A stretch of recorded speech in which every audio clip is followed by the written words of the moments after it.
오늘 하나님께서 저와 여러분에게 주시는 말씀 레위기 24장 1절에서 9절 말씀입니다. 레위기 24장 1절에서 9절 말씀 우리 합독하겠습니다. 시작. 여호와께서 모세에게 일러 가라사대 이스라엘 자손에게 명하여 감람을 찍어낸 순결한 기름을 켜기 위하여 내게로 가져오게 하고 끊이지 말고 등잔불을 결지며 아론은 회막안 증거계 장막에서 저녁부터 아침까지 여호와 앞에 항상 등잔불을 정리할지니 너희 대대로 지킬 영원한 규례라. 그가 여호와 앞에서 순결한 등대 위에 등잔대를 끊이지 않고 정리할지니라. 너는 고운 가루를 취하여 떡 12를 굽되 매 덩이를 에바 10분의 1로 하여 여호와 앞 순결한 상 위에 두 줄로 한 줄에 6씩 진설하고 너는 또 정결한 유향을 그 매 줄 위에 두어 기념물로 여호와께 화제를 삼을 것이며 항상 매 안식일에 이 떡을 여호와 앞에 진설할지니 이는 이스라엘 자손을 위한 것이요 영원한 언약이니라. 이 떡은 아론과 그 자손에게 돌리고 그들은 그것을 거룩한 곳에서 먹을지니 이는 여호와의 화제 중 그에게 돌리는 것으로 지극히 거룩함이니라. 이는 영원한 규례니라. 아멘. 오늘 말씀의 제목은 빛을 발하라, 이러한 제목입니다. 사랑하는 여러분, 2019년 새해가 밝았습니다. 우리에게 새해를 허락하시고 축복해 주시는 하나님께 감사를 드리며 영광을 올려드립니다. 오늘 본문에는 성소에서 매일 해야 할 일들을 그런 규례에 대해서 말씀하고 있는데 성소 안에는 여러 가지 기구들이 있습니다. 오늘은 특별히 등잔대와 떡상에 대해서 하나님께서 우리에게 말씀하고 있습니다. 그러면 첫 번째로 우리가 오늘 등잔대에 대해서 잠시 은혜를 먼저 나누겠습니다. 오늘 1절에서 4절을 보면 이스라엘 백성들로 하여금 감람류를 가져와서 성소의 등잔대에 그 필요한 기름을 떨어지지 않게 하고 대제사장으로 하여금 그 등잔을 저녁부터 아침까지 관리하도록 규정하고 있습니다. 이 등잔은 불순물이 섞이지 아니한 황금으로 되어 있어서 순결한 등대다, 이렇게 불려지고 있습니다. 영적으로는 순결하시고 흠이 없으신 예수 그리스도를 예표하고 있습니다. 또한 이 등대는 완전하게 순결을 상징하기 때문에 하나님의 절대 순결하신 속성을 또 의미하고요. 또 동시에 복음의 순수성을 의미하고 있습니다. 또 어떠한 가식이나 위선도 전혀 통하지 않는다라는 사실을 이 등잔을 통하여 우리에게 말씀하고 있습니다. 이 등대에 쓰이는 기름은 감람나무에서 열리는 아주 잘 익은 열매를 찧어서 기름을 만듭니다. 그래서 이 성소에서 쓰는 이 순결한 기름은 아주 좋은 열매를 가지고 이렇게 만드는데 여러 번 정제해서 아주 순수한 고급 기름을 만들어서 이제 성소에서 쓰게 됩니다. 이 기름은 성전에 불을 밝히는 외에도 왕이나 제사장, 선지자들을 기름 부을 때 사용을 했습니다. 오늘 이 등잔이 우리에게 주는 영적인 의미가 무엇인가를 보면서 올 한 해 동안 우리가 이 등잔 역할을 하면서 살아가는 그런 해가 됐으면 좋겠습니다. 등잔이 우리에게, 성도들에게 주시는 영적인 의미가 뭘까? 첫 번째 보니까 이 등잔에는 기름이 들어갑니다. 불을 피우려면 기름이 들어가죠. 이 기름은 영적으로 성령 사역을 의미합니다. 성령을 이야기하거든요. 그러므로 하나님의 전, 고린도전서에 보면 우리가 하나님, 성령이 계신 전이다, 그렇게 말씀하고 있죠. 그래서 하나님의 전인 우리의 이 몸에, 우리의 마음에 어떻게 해야 되냐? 성령의 불이 계속해서 타오르도록, 성령의 불이 타오르도록 영적 생활에 힘써야 한다는 것을 우리에게 말씀하고 있습니다. 데살로니가전서 5장 15절에서 19절에 보니까 삼가 누가 누구에든지 악을 악으로 갚지 말게 하고 피차 대하든지 모든 사람을 대하든지 항상 선을 쫓으라. 그래서 항상 기뻐하라. 쉬지 말고 기도하라. 범사에 감사하라. 이는 그리스도 예수 안에서 너희를 향하신 하나님의 뜻이니라. 그리고 성령을 소멸치 말라. 이렇게 말씀하고 있습니다. 자, 우리가 성령으로 충만해지려면 어떻게 해야 되냐? 항상 기뻐해야 합니다. 범사에 감사해야 됩니다. 쉬지 말고 기도해야 합니다. 그리고 항상 선을 따라 살아야 합니다. 선은 하나님의 말씀을 이야기합니다. 선하신 분은 세상에 없어요. 선한 분은 오직 하나님 한 분이시라고 말씀하고 있지요. 항상 선을 따라가는 삶, 악을 악으로 갚지 말고 선으로 갚는 삶, 이런 삶이 바로 성령 충만한 삶으로 나아갈 수 있게 한다라는 것을 기억하시기를 바랍니다. 우리가 이렇게 영적인 삶에 힘쓰고 살 때 우리를 통하여 하나님은 기뻐하게 되실 줄로 믿습니다. 그러므로 우리 안에 항상 성령의 충만함이 넘치도록 영적인 것에 힘쓰는 올 한 해 되시기를 예수님의 이름으로 축복합니다. 자, 두 번째 우리에게 주시는 교훈은 뭘까요?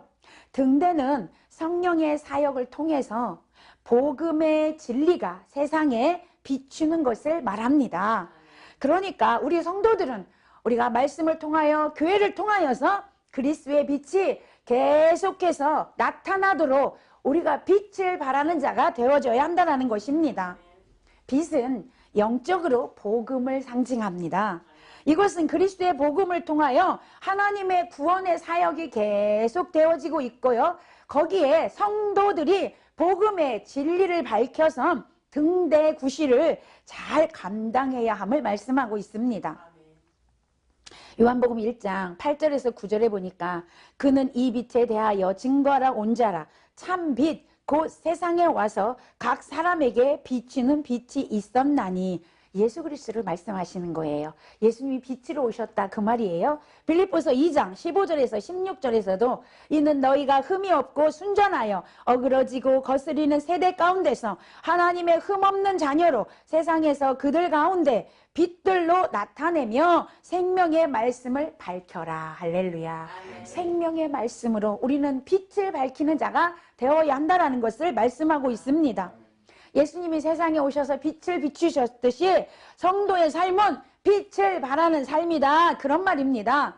성도는 영적인 암흑으로 둘러싸인 이 땅을 밝게 만들어야 할 책임이 있습니다.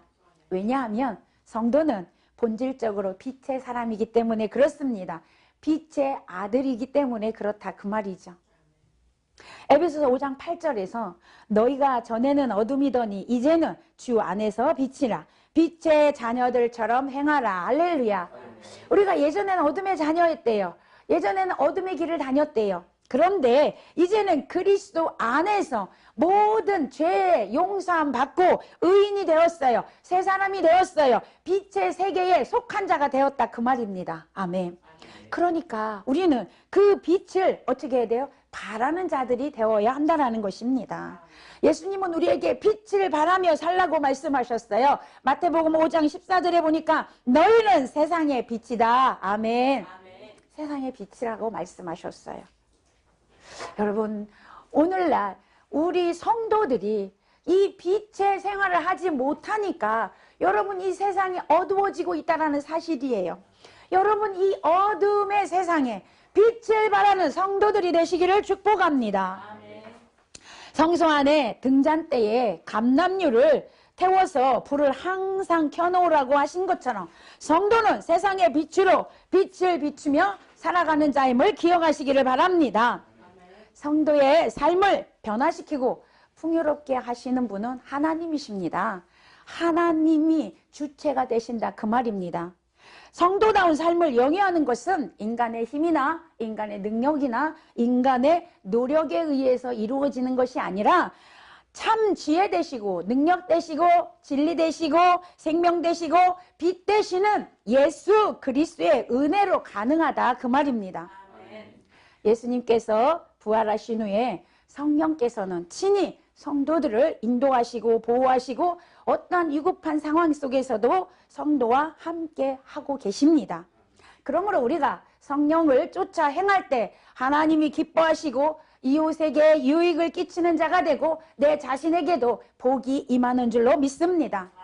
갈라디아서 5장 25절에서 우리가 성령으로 살면 또한 성령으로 행할지니라 라고 이렇게 말씀했듯이 우리는 날마다 성령의 도우심을 간구하며 성령의 은혜 가운데 생활하면서 세상에 빛을 비추는 자들이 되시기를 예수님의 이름으로 축복합니다. 자, 그 다음에 우리 성도들은 어느 때 빛을 비추어야 되냐? 어두운 곳에 빛을 비추어야 합니다. 오늘 3절에 보니까 저녁부터 아침까지 등잔불을 꺼뜨리지 않도록 관리하라 명령하고 있습니다. 저녁부터 아침까지라는 것은 어두울 때를 이야기합니다. 밤을 이야기하죠. 그러니까 아론은 이렇게 등잔불에 성소 안에 그 등잔대에 항상 기름을 채워 넣어서 이 어두운 밤을 비춰야 된다라고 성경이 말씀하고 있는 것입니다. 이렇게 어두운 시간에 등불을 밝히는 것은 영적으로 예수 그리스도께서 어두운 이 땅에 오셔서 하늘에 속한 신령한 복음의 빛을 비춰주셨다는 것을 상징합니다. 예수님께서 요한복음 8장 12절에 보니까 나는 세상의 빛이니 나를 따르는 자는 어두움에 다니지 아니하고 생명의 빛을 얻으리라 말씀하셨습니다. 예수님을 따르는 자는 절대 어둠에 있지 않는다라는 거예요. 생명의 빛으로 나아간다. 그렇게 말씀하고 있습니다. 성도들이 그리스도의 제자로서 그리스도의 형상을 본받아 예수 그리스도처럼 세상의 어둠을 제거하고 그들에게 빛을 비추는 역할을 감당해야 된다는 것을 말씀하고 있습니다. 성도가 어두운 세상에 빛을 발한다는 의미가 뭘까요? 그러면 그것은 우리가 살아가며 있어서 하나님께 영광을 돌리는 일이 바로 빛을 비추는 일이다. 그 말입니다. 마태복음 5장 16절에 보면 이같이 너희 빛이 사람 앞에 비치게 하여 그들로 너희 착한 행실을 보고 하늘에 계신 너희 아버지께 영광을 돌리게 하라. 할렐루야. 자, 이게 무슨 말일까요? 하나님께서 우리가 빛을 발할 때에 너희가 빛을 발하는 삶, 하나님의 그리스도의 향기를 나타내는 삶, 성도다운 삶을 살 때 어둠에 있는 자들이 우리가 그렇게 사는 모습을 보고 아, 정말 하나님 살아계시구나. 아, 하나님 믿으니까 저렇게 행복하구나. 하나님 믿으니까 저렇게 착하게 사는구나. 저렇게 아름답게 사는구나 라고 보고 그들도 나도 예수 믿고 싶다. 나도 회개하고 하나님 나라에 가고 싶다라고 그들이 느끼게 하라는 거예요. 할렐루야. 그게 바로 전도입니다. 예수 믿으세요가 전도가 아니라 나의 삶을 통하여 나의 행실을 통하여 빛이 비춰지는 그런 삶을 살 때 그들이 하나님을 알고 아, 하나님 살아계시구나 라고 하나님께 영광을 올려드리게 한다. 그 말입니다. 우리의 삶을 통하여 하나님의 영광이 드러나는 것, 그게 바로 빛의 삶이라는 것입니다. 제가 얼마 전에 유튜브에서 간증을 하나 봤습니다. 정말 욥처럼 엄청난 고난을 받은 사람이었어요. 그 사람은 그 고난 속에서도 욥처럼 한 번도 하나님을 원망하거나 불평하지 않았다라고 고백하더라고요. 늘 감사하고 그 상황 속에서 어떻게 해요? 하나님을 자랑했더니 주위에 믿지 않던 사람들이 정말 하나님 살아계시구나. 네가 그런 상황에서도 하나님을 원망하지 않냐고 기쁘게 살고 감사하게 살고 행복하게 사는 걸 보니까 정말 하나님 살아계신가 보다. 나도 예수 믿고 싶다. 아멘. 아멘. 이런 간증이 여러분 주위에서 많이 나왔다라는 거죠. 저는 그걸 보면서 그래, 정말 하나님을 정말 만난 사람이구나. 정말 하나님의 기쁨이 되고 있는 사람이구나. 정말 빛을 발하는 사람이구나. 그걸 느꼈습니다. 그것이 바로 뭐냐? 빛을 발하는 사람이라는 거예요. 그를 통하여 하나님이 영광 받으시고 계시다라는 것입니다. 자, 빛을 발한다는 게 뭘까요? 두 번째, 우리가 의를 증거하는 사람이 되어야 한다라는 거예요. 공의를 증거하는 사람. 성도가 빛다운 삶을 살 때 공의로운 삶을 살 때, 자, 공의로운 삶이란 뭐예요? 하나님 말씀대로 사는 것이 공의로운 삶입니다. 그것이 바로 정의예요. 그것이 바로 의예요. 하나님 말씀대로 살 때 여러분 성도들이 빛을 발하는 삶을 살게 된다는 거예요. 우리가 하나님 말씀대로 살면 어둠에 있는 사람들, 죄를 짓고 있는 사람들이 어떻게 해요? 양심의 가책을 받습니다. 양심의 가책을 받게 하라는 거예요. 그들은 양심의 가책을 안 받습니다. 죄를 짓고 있는 사람들은요. 근데 우리 예수 믿는 사람들이 깨끗하게 살고 하나님 말씀대로 살면 그들이 양심의 가책을 받아서 아까 말씀드렸듯이 그들도 죄를 짓지 아니하고 하나님의 말씀대로 살아가고 싶게 우리가 만들어야 한다는 것입니다. 그러므로 여러분 세상이 어둡다고 낙심하지 마십시오. 세상이 암흑으로 가득 차 있다고 죄로 가득 차 있다라고 우리는 좌절하거나 두려워하지 마십시오. 성령께서 나와 함께 하심을 믿으시고 담대하게 우리는 그리스도의 빛을 발하는 자가 되시기를 축복합니다. 아멘. 여러분 등잔이 주는 세 번째 교훈은 우리들은 다른 교훈을 전하지 않아야 한다는 거예요. 아까 순결한 등대라고 그랬죠. 깨끗한 등대라고 그랬죠. 우리는 순결한 등대로서 오직 하나님 말씀만 선포하고 하나님 말씀만 전하여서 아름다운 빛을 멀리 전 세계에 비추는 자들이 되어야 할 줄로 믿습니다. 오늘 이 방송이 바로 그런 역할을 하는 줄로 믿습니다. 하나님의 말씀은 우리의 빛입니다. 등불입니다. 우리의 기쁨입니다. 성경은 하나님의 뜻이 무엇인지를 알게 하는 빛이고 길이다. 예수님께서는 그래서 내가 곧 길이요 진리요 생명이다 그렇게 말씀하셨습니다. 그 말씀은 우리에게 기쁨을 줍니다. 하나님 말씀은 우리에게 늘 화평을 이루게 하시고 기쁨을 주시고 행복을 주신다라는 거예요. 시편 119편 105절에 보니까 주의 말씀은 내 발의 등이요 내 길의 빛이니이다. 할렐루야. 어둠을 걸어갑니다. 인생은 어둠이에요. 인생은 광야라고 했습니다. 그 빛이 없는 그 길을 걸어갈 때 여러분 앞이 캄캄하면 어디에 걸려 넘어지는지 앞에 무엇이 있는지 두렵고 떨립니다. 그러나 그 하나님의 말씀이 우리 앞길에 빛을 비춰준다면 아, 내 앞길에 뭐가 있구나 알 수 있겠지요. 환하게 비춰주니까 얼마든지 걸어갈 수 있겠지요. 하나님의 말씀은 그래서 우리의 발의 등이요 우리의 나아갈 길의 빛이라고 말씀하고 있습니다. 시편 119편 92절에서도 주의 법이 나의 즐거움이 되지 아니하였더라면 내가 내 고난 중에 멸망하였으리라. 하나님의 말씀이 즐거움으로 다가왔다라는 거예요. 올 19년에 여러분 모두가 하나님 말씀이 내 안에 즐거움으로 기쁨으로 다가오시기를 축복합니다. 아멘. 103절에서도요 주의 말씀이 내게 어찌 그리 단지요 내 입에 꿀보다 더하니이다. 할렐루야. 사랑하는 여러분 말씀이 달게 느껴지십니까? 아멘. 말씀이 꿀송이보다도 더 달게 느껴지시나요? 아멘. 그렇게 되어져야 합니다. 아멘. 많은 사람들이 잠이 안 오면 성경을 읽어 이럴 때가 많습니다. 잠 조금만 읽으면 잠이 올 거야. 그럴 때가 많죠. 특별히 레위기는 너무 재미없는 책으로 유명합니다. 그래서 레위기를 읽으면 한 2장 읽으면 잠이 옵니다. 그러나 여러분 올해는 성경이 수면제가 아니라 꿀송이보다 더 단 그런 말씀이 되시기를 축복합니다. 아멘. 저는 레위기가 너무 어려웠어요. 처음에. 그래서 목회를 처음 시작할 때도 레위기를 잘 설교를 못했습니다. 너무 어렵게 느껴졌거든요. 그런데 지금 레위기를 공부하면서 너무나 많은 은혜를 받습니다. 레위기에는 우리 신앙생활의 모든 것이 들어가 있어요. 레위기만 알면 우리 신앙생활을 어떻게 해야 되는지가 다 나와 있습니다. 그래서 너무 감사하고요. 너무 재밌습니다. 레위기가. 그래서 오늘도 이 레위기를 설교하게 됐는데 여러분 우리가 올 한 해 정말 하나님 말씀이 내 안에 기쁨으로 다가오고 즐거움으로 다가오고 그 말씀이 정말 꿀송이보다도 더 단 그런 말씀으로 여러분에게 다가와서 올 한 해 말씀과 함께 동행하는 저와 여러분 되시기를 축복합니다. 올 한 해 동안에 하나님 말씀을 올바로 배우고 올바로 깨닫고 올바로 전하는 축복의 해가 되시기를 바랍니다. 아멘. 자, 그 다음에 오늘 두 번째 진설병에 관한 내용입니다. 진설병은 고운 밀가루 10분의 2 에바로 만든 떡덩이로 모두 12개를 만들어서 성소 안에 떡상이 있어요.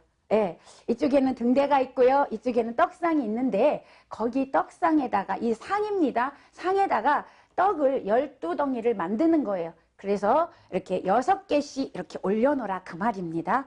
그렇게 진열을 해놓으라 그 말이에요.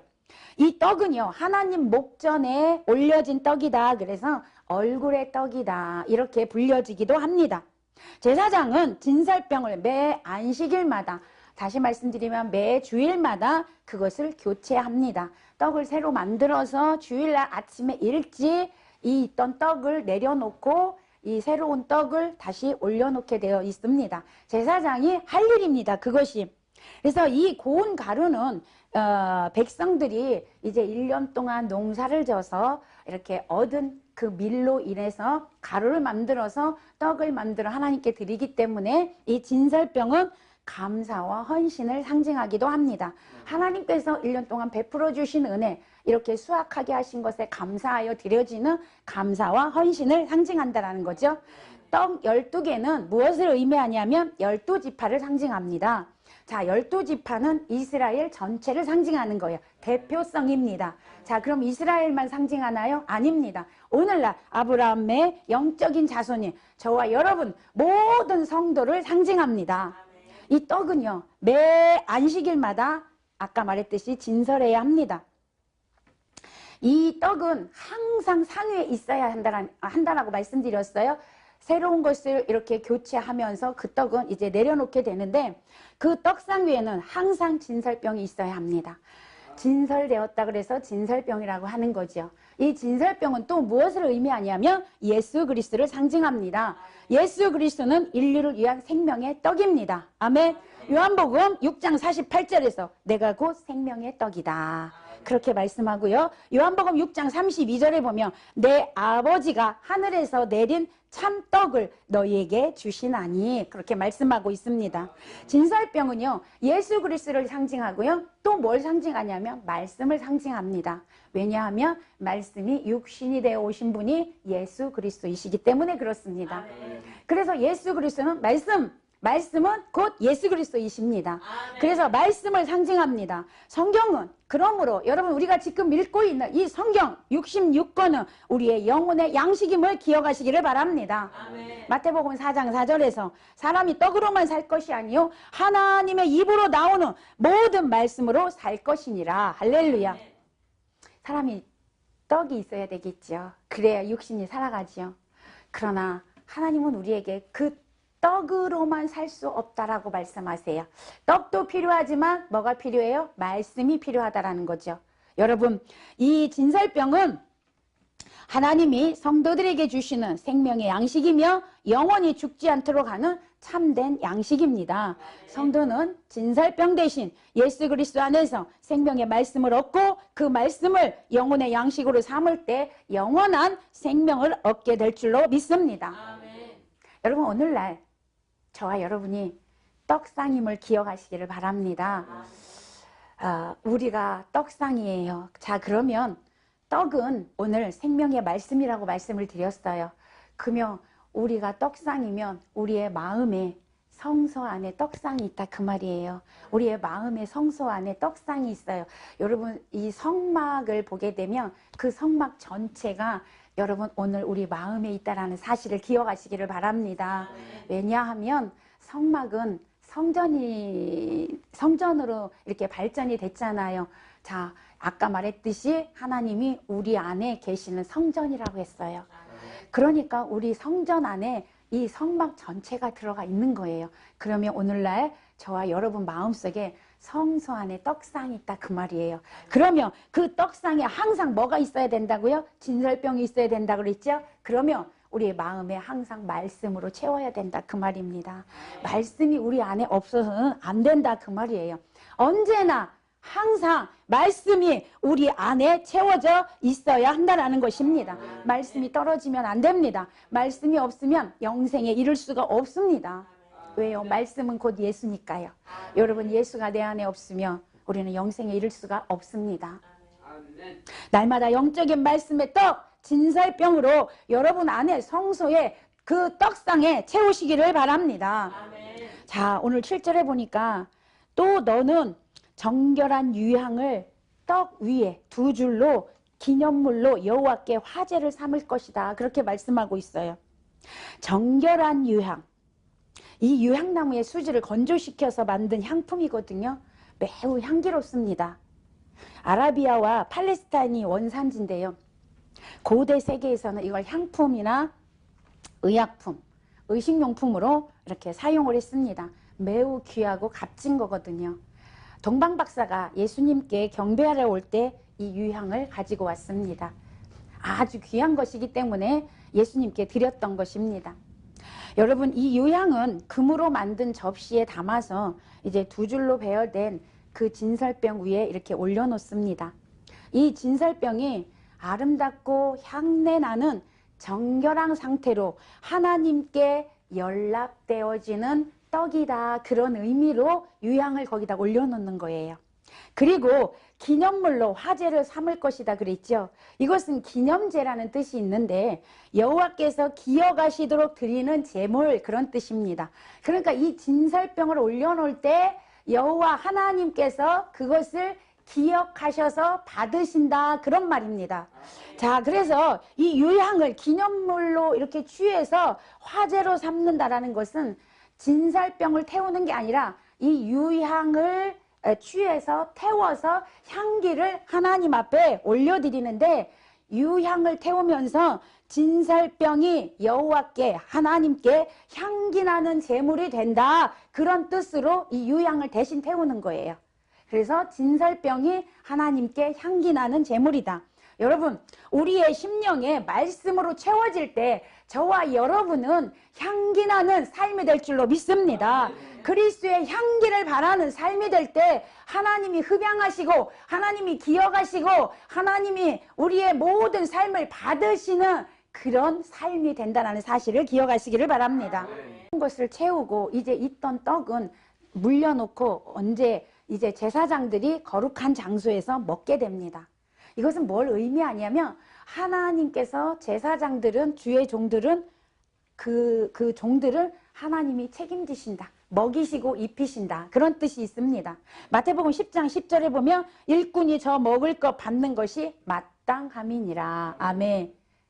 여러분, 오늘날 저와 여러분 모든 성도는 하나님 말씀에 순종하면, 하나님 말씀대로 살면, 하나님 기쁨으로 살면 하나님께서 먹이고 입히고 책임지신다는 사실을 기억하시기를 바랍니다.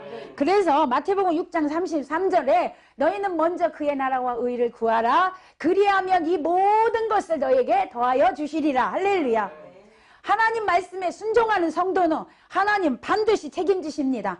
반드시 먹이고 입히고 다 해결해 주십니다. 그래서 우리 보고 무엇을 먹을까 입을까 염려하지 말라라는 거예요. 사랑하는 성도 여러분, 오늘 우리는 등대와 진설병에 대해서 잠시 은혜를 나눴습니다. 우리가 하나님 말씀대로 순종하고 살 때 하나님은 우리의 삶을 기뻐하시고 하나님은 우리의 삶을 책임져 주십니다. 오늘도, 아니 올 한 해 동안 우리 사랑하는 성도 여러분 모두가 그리스도의 빛의 역할을 잘 감당하시기를 바랍니다.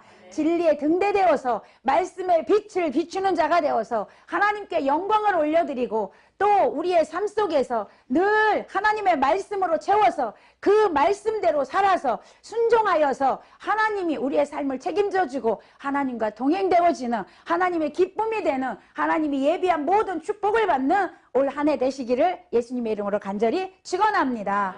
기도하겠습니다. 하나님 감사합니다. 오늘도 하나님께서 우리에게 귀한 말씀으로 허락하신 것 참으로 감사합니다.